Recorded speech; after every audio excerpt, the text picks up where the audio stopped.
Hey guys, Ben Gothard here. We're just talking to Chris Jones. Chris, how you doing, man? Guys, I'm good. I'm So, good. Thank you. Chris is an experienced and successful Amazon FBA seller, and so I brought him on today because I think there's a lot of confusion around registering products for Amazon FBA. You know, Amazon FBA is you have physical products, you send them in to Amazon, and Amazon stores it, manages it, and actually fulfills the orders when you make a sale. Okay? Yeah. So on the Amazon site, there are actually some frequently asked questions that we wanted to address too, because there's some confusion around it. So what we're going to do is I'm just going to kind of bounce a few questions off Chris. I'm going to tell you first what Amazon says, and then Chris and I are going to give you our take on it. Okay? So let's jump right in. So question number 1. How do I register products for fulfillment by Amazon? So Amazon says that you identify products you wish to register. For multi-channel fulfillment units, you must provide all the requested product information, and then for Amazon.com fulfillment units, you may identify your applicable Amazon.com website product listing. Yeah.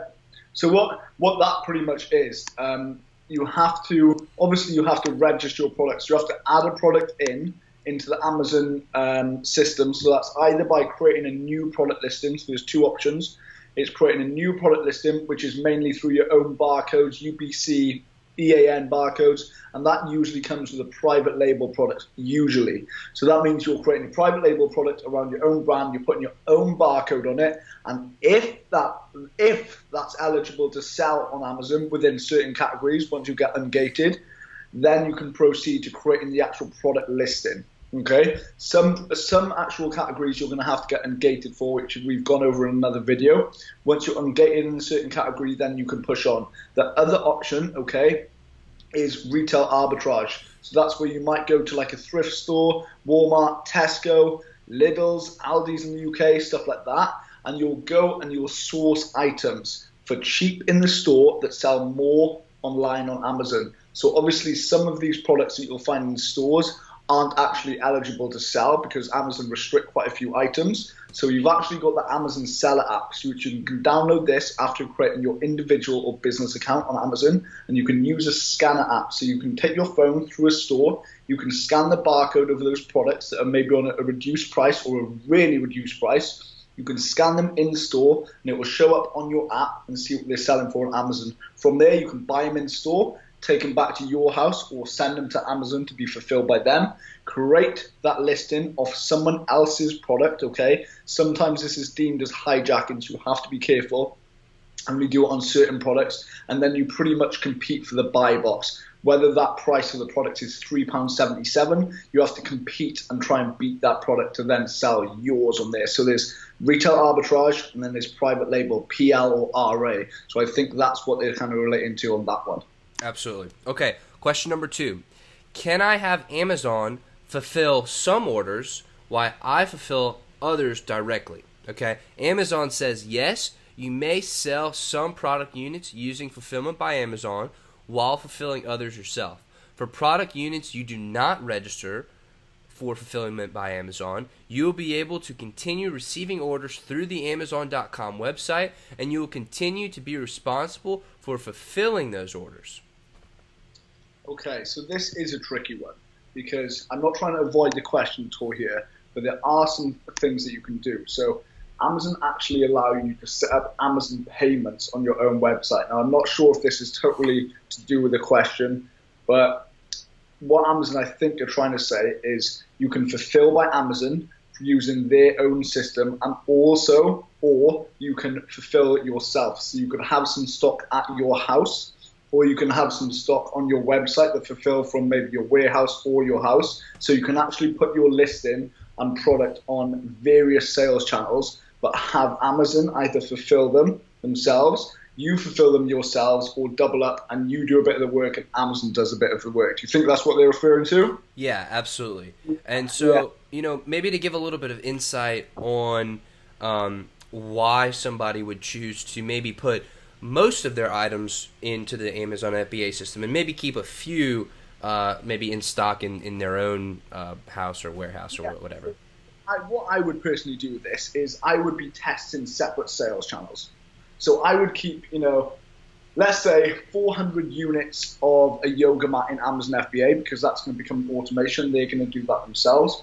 While you can keep 100 of those units at your house, and you can test the likes of Shopify, you can test the likes of eBay, you can test the likes of Jet and various sales channels. Now that's what I would personally do. I wouldn't put all of them on Shopify and have stock at your house. But then again, okay, you can set up a Shopify store, and you can actually have Amazon payments work, which means you can keep stock in Amazon. And when orders come through your Shopify store, you pay through Amazon, and the payments go through Amazon, which goes to the fulfillment center. That order that someone's ordered off Shopify goes through to Amazon, and Amazon actually fulfill your order and send it out to the customer. So that's Amazon payments. That's the way it works, which is a multi-channel selling platform. So to me, I would test different markets out there, and maybe keep some stock at your house if you want to fulfill by merchant. We've done that in another video. Or then there's the fulfillment by Amazon way. I hope that's helped. Or Absolutely. Absolutely. So, okay, question number 3. Can I use fulfillment by Amazon if I don't sell on the Amazon.com website? And you kind of touched a little bit on this just now. But Amazon says, yes, you can ship your product units to us, and we will pick, pack, and ship the items to your customers when you tell us to. This allows you to sell your products on other websites, but still take advantage of our fulfillment centers and our experience in shipping products. Yeah, awesome. So this is what I touched base with in the previous question. That means, and I didn't say about your own website, which is one of the most important.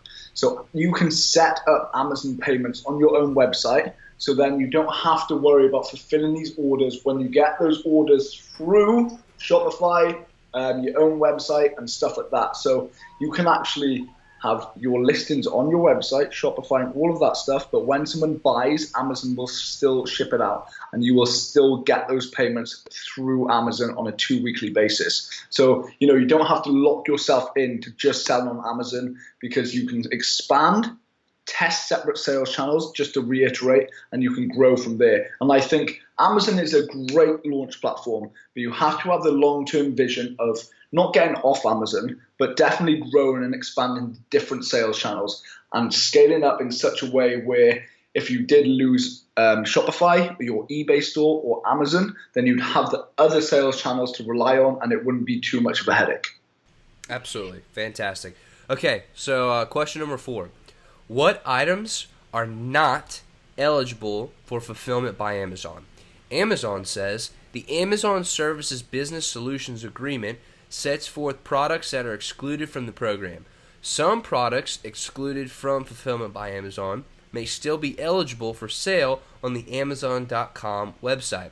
However, you will need to handle fulfillment for these products yourself. Okay, that's a tricky one. I think just what they might be saying is there's certain products that are banned on Amazon, and you can't sell them through the actual fulfillment by Amazon kind of route, but you can fulfill them yourself and sell them on separate sales channels and use Amazon payments to fulfill.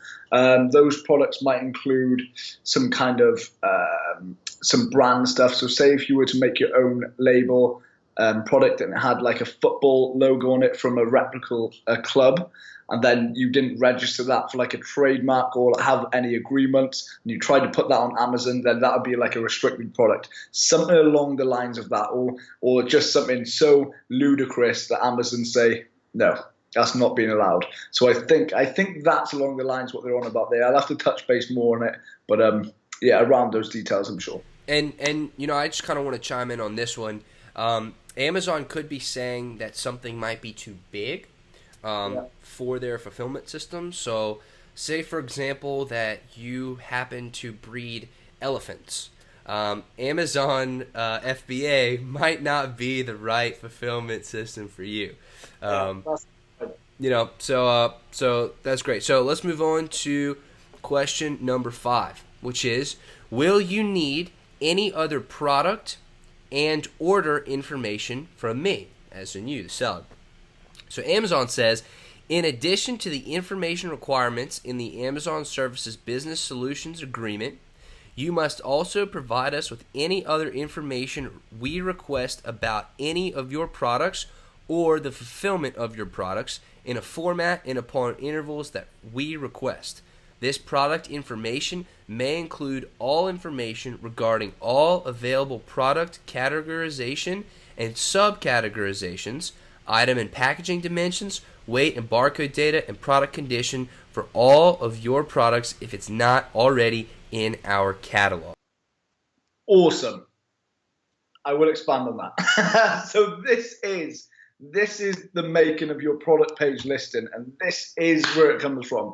So all Amazon is saying, they're saying you need to provide relevant information to actually set up your listings. You need to go through the gates, as people call it, to go through certain gated categories. Then you need to enter your EAN, UBC barcodes to pass through that gateway, okay? And from there, you go through the categories. So you go through a category, which the main category might be pens or like home and kitchen, sports and outdoors, and then the subcategories might be pencil cases and little subcategories that follow. So from there, you go into a subcategory. You can only go into one. Previously, you could go into a few, but I think that's ended now, and it doesn't help to negotiate with the seller support guys, trust me. And okay, so once you pass all that, then you go into like the vital information section, the more details and the images, and that's where you start to set up your product page listing. Now, this happens in the back end of your Seller Central account, okay? So once the listing's there, you go on the edit section, you take your time to flow through all of these different sections.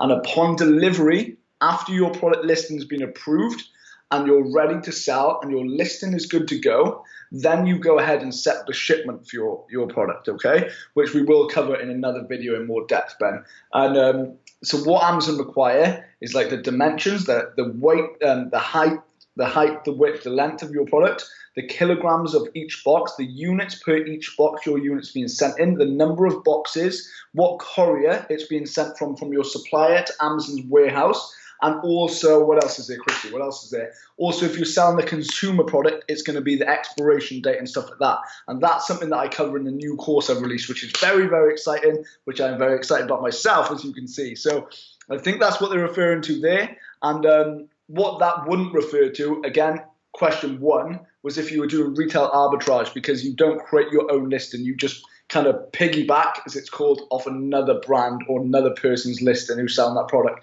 So that's where that wouldn't apply, because you don't create the listing because it's already created. Use the same barcode as the product that you've sourced in store to then just go ahead and compete on price to sell that product. That's awesome, Chris. Okay, so last question. And this is one that I'm really glad that we're addressing, because I think a lot of people have this question. Okay, do I need to list a minimum number of items? Okay, Amazon says fulfillment by Amazon has no minimum requirements, or no minimum number of items required to use it. You can send one test item or a truckload. Okay, so in that question, are they referring to if I want to send in 5 units, or I want to send in 5,000 or 25,000 units? Is that what they're referring to from what you're seeing? Yes. Okay. Yes. That's great. That's perfect, because then that allows us flexibility, whether we want to test our units by sending 100, or we want to go full out aggressive, very confident, and send in 1,000 plus. I would never really recommend sending in a massive shipment to start. I would test the waters, maybe 500 to 1,000 units. That's if you're very confident. Some of my coaching clients and other people I know like to send in 500 units and then build from there. Having that communication aspect with your supplier in previous agreement to sending those 500 units in, to see how long that production time takes the second time round. Because if you started to sell 25, 50 units a day and you've only sent in 500 units, which does happen, it does happen, guys, and you haven't communicated with your supplier and said, look, if this does really start to sell, and what is the production time? What's the delivery time on this second order? If it's 6 to 8 weeks, maybe 10 or 12 weeks, then you might have to put in a bigger initial order.